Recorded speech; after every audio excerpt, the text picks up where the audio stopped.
frenzied people cheering him on, the great son of hardtack pounds down to the finish line in the upset of the year. He gets across the finish with a new track record.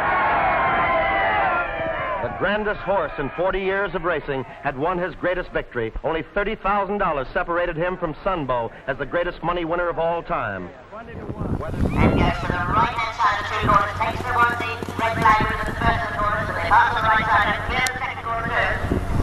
Who was that? Family of Doris and still clear over the fences. Late River and Heather Morrison.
Mustangs, descendants of the first horses brought to this continent by Cortez in the conquest of Mexico.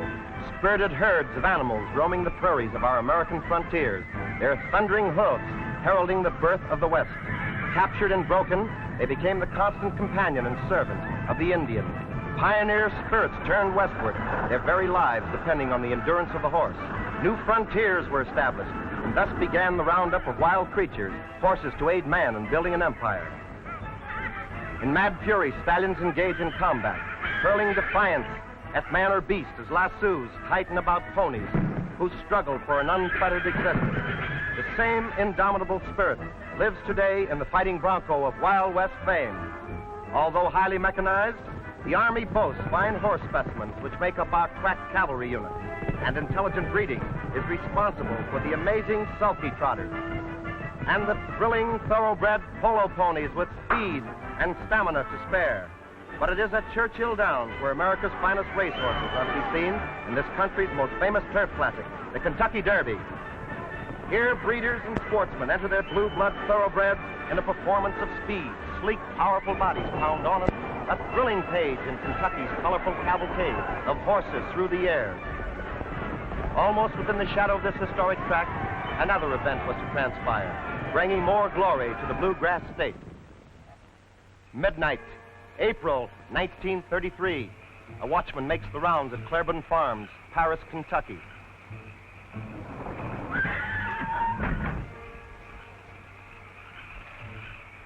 Hello. Hello, Doc. Yeah. Hurry, Doc.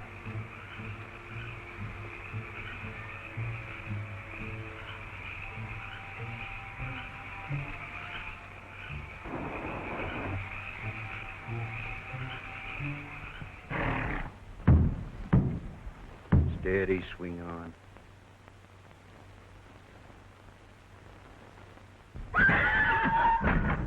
And thus the colt was born, a frightened bundle of fuzz, reassured by the nickering of its mother and the touch of gentle hands.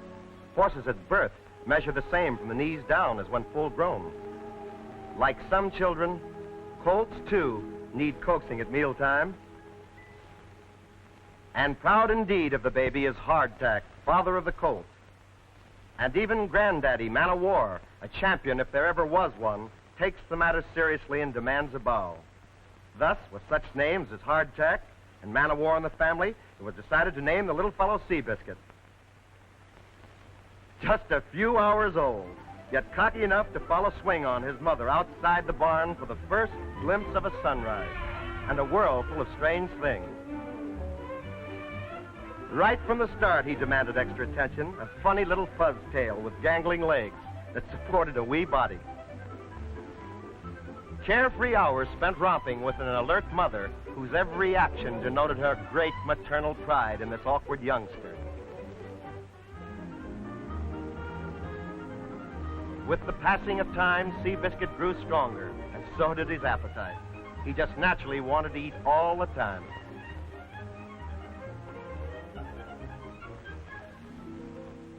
And when his little tummy got real full, sleepy eyes fought against closing.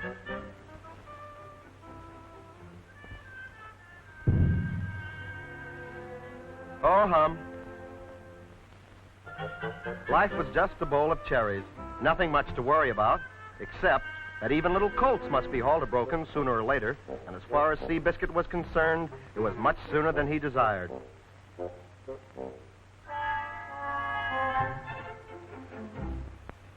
Fortunately, the halter was only on for short spells, allowing him plenty of time to gaze at distant horizons, dreaming of things that only little colts think of. But Mother's commanding whinny brings him back to reality. Gosh, he had almost forgotten. It was mealtime again. Existence for the colt was a beautiful thing, days magically turning into months. Seabiscuit has grown into the weanling stage. Then tragedy strikes. All of the weanlings, including Seabiscuit, are rounded up and separated from the mares, mothers they will never see again. Frantically, they dash about in another enclosure, trying to fathom this separation. Frightened weanlings who do not realize that they have grown up. Seabiscuit alone crowds the rail as a handler pauses with swing on his mother. Fearfully he calls, But for the first time, Mother is not by his side. Just an old mare whose eyes longingly follow the little colt of yesterday, who now stands separated from her, a man. Months pass. Seabiscuit leaves Kentucky, bound for Aqueduct Park, New York, consigned to his owners, the Wheatley Stables, where he receives his first training in being saddled from James Fitzsimmons, veteran trainer. Time is spent acquainting the horse with just a light cloth. Repeatedly, handlers try it, until finally the horse becomes accustomed to the procedure and allows himself to be saddled.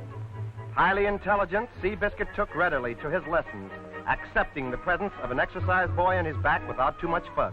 Much easier to handle in this respect than his father, Hardtack.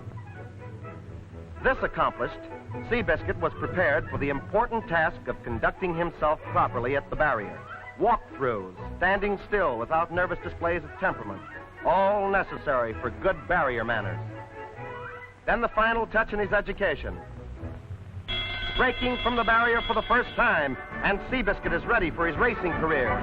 Hialeah, Florida, January 1935. Seabiscuit has entered in his first race, an allowance event for 2-year-olds, a distance 3/8 of a mile.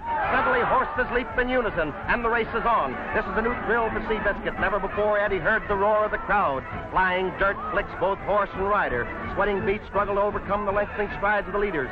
Seabiscuit answers the urging of Jockey Stout with an added burst of speed, but ahead of him, flying figures still hold their positions. Jockey Stout attempts to pull on the outside to gain more room, but there's danger of throwing the horse off stride, and Stout holds Seabiscuit in readiness for an opening that never came. Into the stretch, it's Wahay and Wise Duke, with Seabiscuit fighting it out, with Blue Donna for third place. But it wasn't his day, and Seabiscuit runs forth, earning $50, his first winning. Tired and excited, his first race over, but still plenty game. Meanwhile, in California, Charles S. Howard, Western racing enthusiast and breeder, was seeking a good thoroughbred for his stable, one that might be worth staking, and assisting him in his search was Tom Smith, Howard's veteran trainer. Publications devoted to horses were carefully checked for leads that might result in a purchase. Days on end spent at various racing meets, always seeking a horse that would answer their rigid demands. Not too expensive, yet a thoroughbred that possessed that elusive something that makes a winner. Across the continent, Seabiscuit still carried the Wheatley colors. Never considered a great horse by his owners, he was cast in the role of breadwinner in the overnight claiming events and minor stakes. Literally a gypsy horse who was running his head off at Eastern tracks. 17 times he went postward before winning a race. Still he campaigned, his great heart refusing discouragement, participating in the amazing amount of 35 events in his first season, enough races to have ruined an ordinary 2-year-old, but Seabiscuit took it and came back for more. Ever interesting and colorful is the horse auction. Turfmen gather from far and wide to swap horses and yarns. Here fine thoroughbreds are hammered down by Doc Bond, famous Kentucky auctioneer. Still seeking a horse, Charles Howard is an interested spectator. Tell to make me a 15, legal 15, 15, 14, 15 now. 15, thank you. 1,700, will you? I got 1,600, me a 17, legal 17. 1,800. Plenty of horses for sale, but none that please Howard, and his search still goes on. Saratoga, August 1936. Howard and trainer Smith watch the Mohawk Claiming Stakes. A powerful bay horse is streaking thunder-like past other thoroughbreds. Both men are entranced by his style and performance. Seabiscuit almost seems to sense their eyes upon him and flashed across the line an easy winner. Shortly after the race, Howard and his trainer look Seabiscuit over. Both are thrilled and excited. Their long search is over. Here is the horse they have been looking for. Hastily completing his examination, Howard immediately contacted the Wheatley stable representative, who was willing to sell, and the price agreed upon was $8,000, $2,000 more than the amount asked for Seabiscuit in his last claiming race. There is no question but Howard would have paid twice the purchase price. So keen was his desire to possess this great but misunderstood horse. Formalities over, Seabiscuit greets his new owner and comes under the Howard colors for the first time. A great break for the animal, and a feather in Howard's hat for his shrewd foresight. Almost immediately, the checking over process began, allowing owner and trainer the opportunity of closely studying the horse in action. Here was championship material that needed only development and care. Like a lodestone, Seabiscuit drew the attention of grooms and handlers alike, while owner and trainer patiently awaited the results. To these men, Seabiscuit was no ordinary horse, and he became the focal point of an intense conditioning campaign. Important was the foot care, legs and bandage and shoes, metal-shod hoofs to grip the turf, a picture repeated over and over again. Here was activity, feverish in its intensity, a bay-colored muscular machine literally taken apart and restyled to satisfy the exacting demands of Howard's rehabilitation of the horse no one wanted. The rising sun of an early morning was the signal which brought Seabiscuit out for the necessary workouts, an event religiously attended by Howard and trainer Smith. Seabiscuit's every practice performance was a scene to behold. Here was a page from the past, a charger with hooded head vaulting into space. His is an effortless stride, a symphony of motion. He is not a big horse, standing only 15 3/4 hands tall, extremely quick and clever, and very controllable. Tail set high and flying, Seabiscuit shows no weakness, no effects of the 47 races engaged in as a trial horse for the Wheatley stables. Patience and kindness, plus the fine training of Tom Smith, have converted Seabiscuit's courage and intelligence into speed.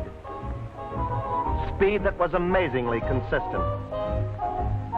Highly satisfied, Howard enters the horse at Detroit for a series of races.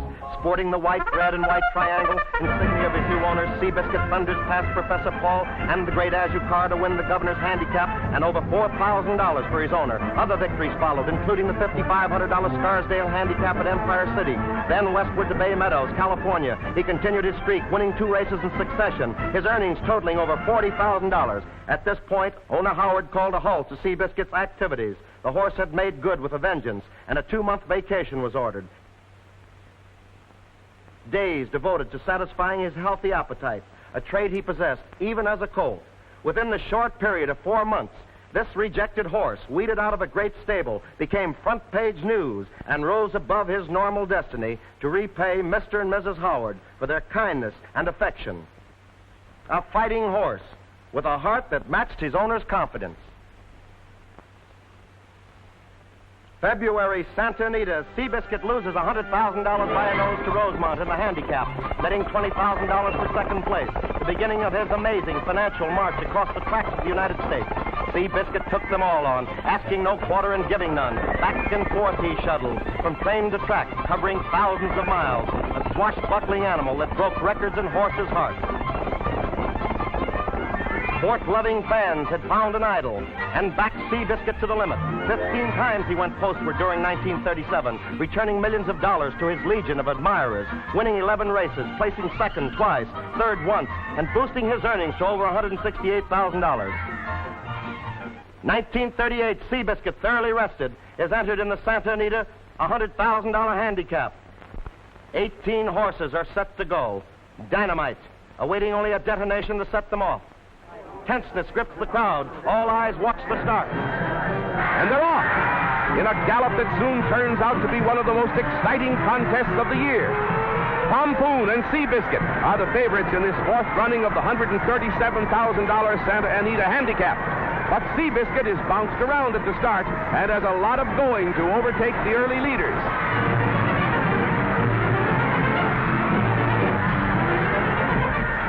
Pace is terrific on a fast track. Aneroid's been the leader, but Seabiscuit's coming up, and so is Stagehand, battling Pompoon and running like the wind. As they enter the stretch, it's Seabiscuit and Stagehand. Seabiscuit lost the Classic by a nose last year, and again he's challenged. Stagehand's right up there with the leader. Earl Stanley's training shows as the big colt fights off Seabiscuit's effort to pull away. A photo finish. What a race.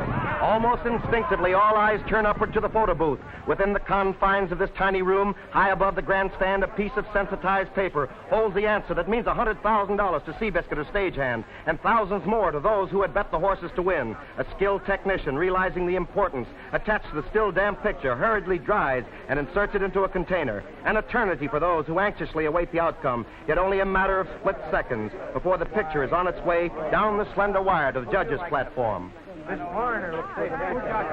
Tensely, Mr. and Mrs. Howard await the outcome as the judges closely examine the photograph. The crowd is almost hushed as pencil and eye determine a microscopic difference. Tote lights flash. A crowd roars.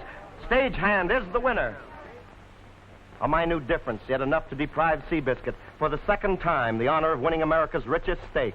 It mattered not that he carried 130 pounds to the winner's 100 or the bumping he received at the start, just one of those things which made owner Howard realize that even in defeat, Seabiscuit was still the champ, and hurl the horse into another strenuous campaign, a campaign of vindication and an attack on Sunbow's great financial record of over $376,000. Seabiscuit had turned on the heat. Track after track saw him in repeated victories that brought more glory and money to owner Howard, and the cry went up, "Stop that horse!" Each race saw additional weight loaded on his back, every stride forcing the indicator up and up. Here was an apparition that defied the impost given him. Seabiscuit was fighting not only horses, but the handicappers, who matched his victories with additional poundage, establishing remarkable records despite his back-breaking handicap.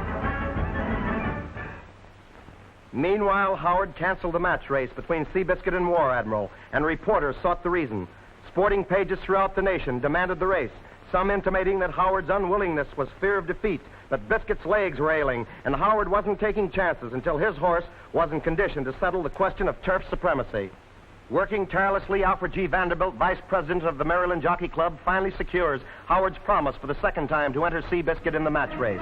And almost immediately, War Admiral arrives at Pimlico, ready for the battle of the century. Unlike Seabiscuit, War Admiral was not overworked as a 2-year-old and sported the imposing record of 19 wins in 23 starts, with earnings of $257,000. Next to arrive was the old cross-country traveler himself, Seabiscuit, fresh as a daisy, having spent most of the trip sleeping, with nary a kink in those powerful legs that had carried him to the post 83 times before, with earnings of over $331,000. He had set a pace that was blistering, and almost in every instance, Seabiscuit, when defeated, forced his opponents to break track records. With only a short time left before the match race, Howard and Smith left nothing to chance, particular attention being paid to Seabiscuit's special saddle, a unique bit of racing tack with its slotted sections, each containing birdshot, to make up weight that his jockey would lack. Finally, the big day arrives, and Howard gives his jockey, George Wolfe, a pep talk before the race. 40,000 excited spectators await the event, but there is still time to spare. Calmly, Jockey Wolfe gets into the Howard silks, his mind already picturing the start. The prize is $15,000, but it means more than that to the Biscuit, and Wolfe will be in there pitching. Friendly foes. Jockey Wolfe greets Charlie Kurtzinger, pilot for Samuel Riddle, whose eyes follow his great horse, War Admiral, carrying number 1. The Biscuit is the underdog in the betting, but Mr. and Mrs. Howard know their horse, who is the picture of confidence as Wolfe heads him for the start. Both horses are jockeyed into position for the walk-up start as an entire nation crowds its radios for Graham McNamee's description of the event. Here was the race of the century, the answer to America's turf supremacy. And they're off, neck and neck for the mile and 3/16th race.